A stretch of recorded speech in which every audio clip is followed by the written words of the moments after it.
നമസ്കാരം. ഞാനിപ്പോൾ കുട്ടികൾക്ക് ക്ലാസ് എടുത്തുകൊണ്ടിരിക്കുകയായിരുന്നു. പെട്ടെന്ന് ഒരു ചോദ്യം എൻ്റെ മനസ്സിലേക്ക് കടന്നു വരികയും പണ്ടെപ്പോഴോ ഞാൻ വായിച്ചൊരു കഥയുടെ ചിത്രം മനസ്സിലേക്ക് ഓടിയെത്തുകയും ചെയ്തു. അപ്പോൾ അത് എല്ലാവരുമായിട്ടൊന്ന് പങ്കുവെക്കട്ടെ. കഥ ഇതാണ്. ഒരിക്കൽ ഒരു അധ്യാപകൻ ക്ലാസ് മുറിയിൽ കണക്ക് പഠിപ്പിക്കുകയായിരുന്നു. അപ്പം അദ്ദേഹം ബോർഡിൽ 3 പഴങ്ങളുടെ പടം വരച്ചിട്ടുണ്ട്. അപ്പം ഈ 3 പഴങ്ങളെ ചൂണ്ടിക്കാണിച്ച് അദ്ദേഹം പറഞ്ഞു, ഈ 3 പഴങ്ങൾ 3 പേർക്ക് തുല്യമായി വീതിച്ചു കൊടുത്താൽ ഒരാൾക്ക് 1 വീതം കിട്ടും. എങ്കിൽ ഇതുപോലെ 1000 പഴങ്ങൾ 1000 പേർക്ക് തുല്യമായി വീതിച്ചു കൊടുത്താൽ ഒരാൾക്ക് എത്ര വീതം കിട്ടും? കുട്ടികൾ ഒന്നടങ്കം മറുപടി പറഞ്ഞു, 1 വീതം.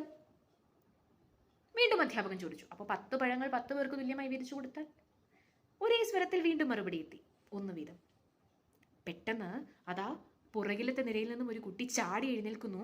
അവൻ അധ്യാപകനോട് ചോദിക്കുകയാണ്, സർ, ഒരു സംശയം. അപ്പോൾ 0 പഴങ്ങൾ 0 പേർക്ക് തുല്യമായി വീതിച്ചു കൊടുത്താലും ഒരാൾക്ക് 1 വീതം കിട്ടുമോ?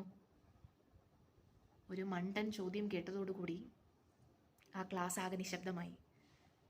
ചില കുട്ടികൾ അവനെ പരിഹസിക്കാൻ തുടങ്ങി, കളിയാക്കി പൊട്ടിച്ചിരിക്കുവാൻ തുടങ്ങി. മണ്ടൻ, മരമണ്ടൻ.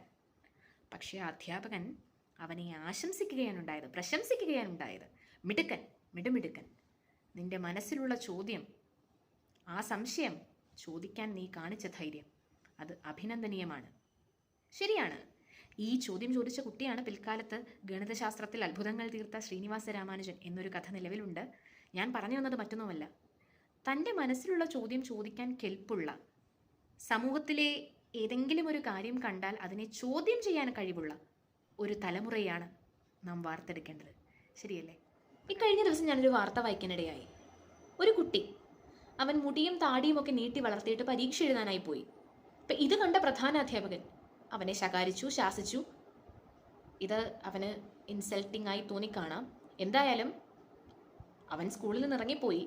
പിന്നീട് വീട്ടിലെത്തിയിട്ടുമില്ല. അപ്പം അവനെ അന്വേഷിച്ച് ചെന്നപ്പോൾ കണ്ടത് സ്കൂളിനടുത്തുള്ളൊരു കാട്ടിൽ ഒരു മരത്തിൽ അവൻ തൂങ്ങി നിൽക്കുകയാണ് അത്രേ. അപ്പം എൻ്റെ ചോദ്യം ഇതാണ്, ഇതിൽ തെറ്റ് ചെയ്തത് അധ്യാപകനോ അതോ കുട്ടിയോ അതോ സാഹചര്യമോ? എന്തുമാകട്ടെ, നമ്മുടെയൊക്കെ ചെറുപ്പകാലത്തിൽ, നമ്മുടെ മുൻപിലത്തെ ജനറേഷനെ പറ്റി ഞാൻ പറയുന്നില്ല, അവരൊരുപാട് കഷ്ടപ്പെട്ടിട്ടുള്ളവരാണ്.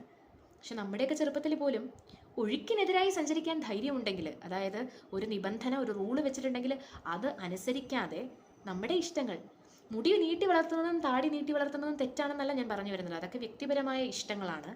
പക്ഷേ ഒരു സൊസൈറ്റിയിൽ, ഒരു സമൂഹത്തിൽ, പ്രത്യേകിച്ച് ഒരു ഇൻസ്റ്റിറ്റ്യൂഷനിൽ ഒരു റൂള് നമ്മൾ വെച്ചിട്ടുണ്ടെങ്കിൽ അതിനെ അവന് തെറ്റിക്കാൻ സാധിച്ചു. അതിന് എഗെയിൻസ്റ്റ് ആയിട്ട് ഒഴുക്കിനെതിരായി സഞ്ചരിക്കാൻ അവനെ കൊണ്ട് സാധിച്ചു.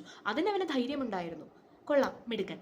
പക്ഷേ അതിനുശേഷം അതിനെ ചോദ്യം ചെയ്ത അധ്യാപകൻ്റെ ശാസന അതിൻ്റേതായ ഒരു രീതിയിൽ മനസ്സിലാക്കാനും ഉൾക്കൊള്ളാനും അതിനെ ഒന്ന് നേരിടാനും ആ ഒരു പ്രതിസന്ധിയെ തരണം ചെയ്യുവാൻ പോലും പറ്റാത്തത്ര ശിഥിലമായി പോയ ഒരു മനസ്സാണല്ലോ അവൻ്റെ എന്നാലോചിച്ചപ്പോൾ എനിക്ക് ഒരുപാട് സങ്കടം തോന്നി.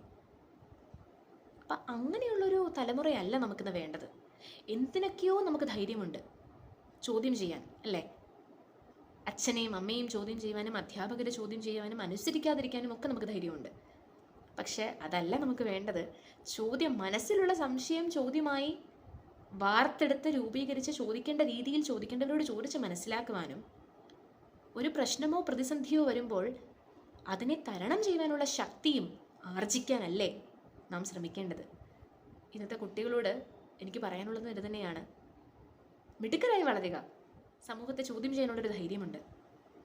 അപ്പം ആ ഒരു ധൈര്യം മാത്രം പോരാ, അതിനുശേഷം ഉണ്ടാകുന്ന പ്രതിസന്ധിയെ തരണം ചെയ്യുവാനും ആർജവത്തോടെ ജീവിച്ച് കാണിക്കുവാനുമുള്ളൊരു ധൈര്യം, ആ ഒരു മനോധൈര്യം കൂടി നാം ഉണ്ടാക്കിയെടുക്കേണ്ടതുണ്ട്. അതുമാത്രമല്ല, മനസ്സിലാക്കേണ്ട കാര്യങ്ങൾ ചോദിച്ച് മനസ്സിലാക്കുവാനും സമൂഹത്തിൽ എന്തെങ്കിലും ഒരു പ്രശ്നം കണ്ടാൽ ചോദ്യം ചെയ്യുവാനും ആ ഒരു ത്വരയും ഉണ്ടാക്കിയെടുക്കുക.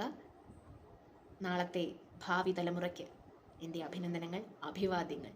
നന്ദി.